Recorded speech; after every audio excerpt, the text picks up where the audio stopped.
108 degrees is uncomfortable to us. 108 degrees is dangerous for dogs. While the air might feel 108 degrees, the surface temperature of asphalt can reach upwards of 160. At 135 degrees, it's hot enough to cook an egg in less than 5 minutes. At 140, humans get severe burns in direct contact with it. We have the convenience of shoes and the ability to express our pain. Dogs do not. It is our responsibility as guardians to take care and ensure the safety of our pets. If you own a dog or know someone who owns a dog, this affects you and it is your responsibility, especially in a state like Arizona, to keep them from being harmed in increasing heat. I'm a pet owner and outdoor enthusiast.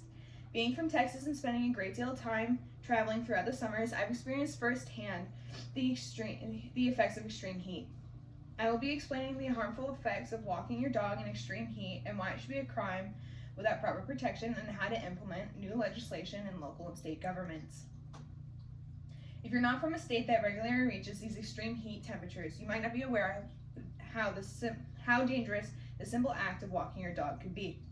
Walking your dog in extreme heat burns them. Blistering paws are serious and unfortunately a common injury that is treated in places like Phoenix. According to an article written by Anna Norris in the Heat Safety and Preparedness Department of the Weather Channel, signs of burnt paws can be hard to notice if you're not looking and can be written off as normal behavior. But licking and chewing of the paws, darkening color of the paws, and the more noticeable limping are signs of damage to their paws. Damage to the pads of dogs can leave them unable to walk in extreme cases of upwards of 4 months. In the case of Olaf, a golden retriever in Washington State, who severely burnt his paws after a mile-long walk with his owner on hot pavement, reported by ABC 13 earlier last year in June.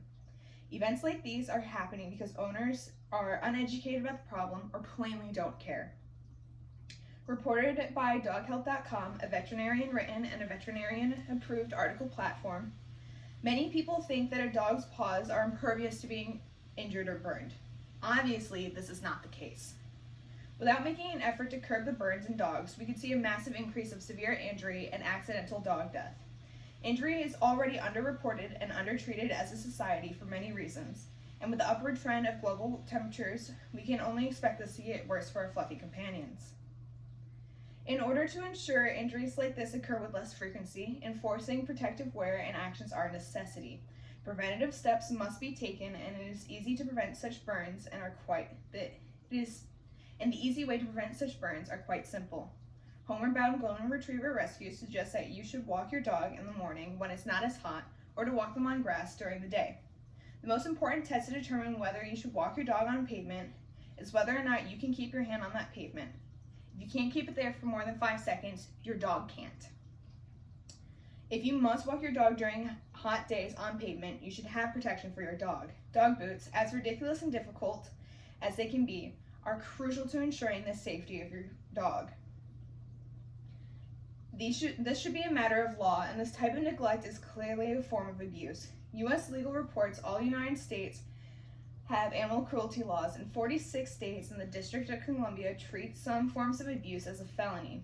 They also define neglect of an animal as an animal not being provided food, water, veterinary care, shelter, or socialization.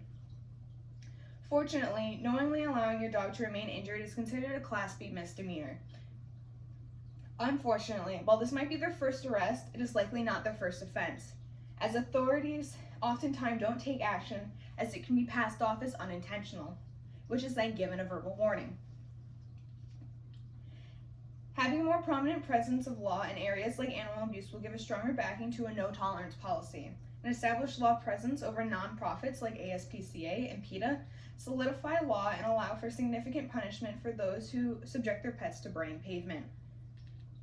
I want you to imagine driving through a town like Phoenix and seeing people walk their dogs on hot days and seeing their pets trotting along in little boots, happy as can be and safe.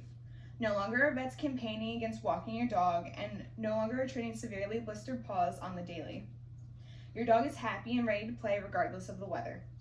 Having a dog that is happy can provide many benefits to your health, and it is better on your wallet so you don't have to pay for medical care for your dog. You could also rest easy knowing that people who willingly subject their dogs to hot pavement have been rightfully punished. As a citizen, we have the right and the ability to make our voices heard. Part of that is contacting our government. Writing to and calling representatives and state and Senate members is fully in our ability and costs us virtually nothing other than the data and time it takes to do so. A simple Google search can provide office numbers, addresses, and emails that can be accessed by the public. Make your concerns heard, and while you might not have to go as far as your government, call people out and contact your non-emergency police line if you believe an animal is at risk. It is important to take care of our pets, for they have no one else. It is our responsibility to keep them safe. Always test the ground they have to walk on. Place your hand on the ground, and if you can't keep it there comfortably for at least 5 seconds, then they shouldn't have to walk on it. There are methods to keeping them safe when necessary, and it is our job to not be complacent in their suffering.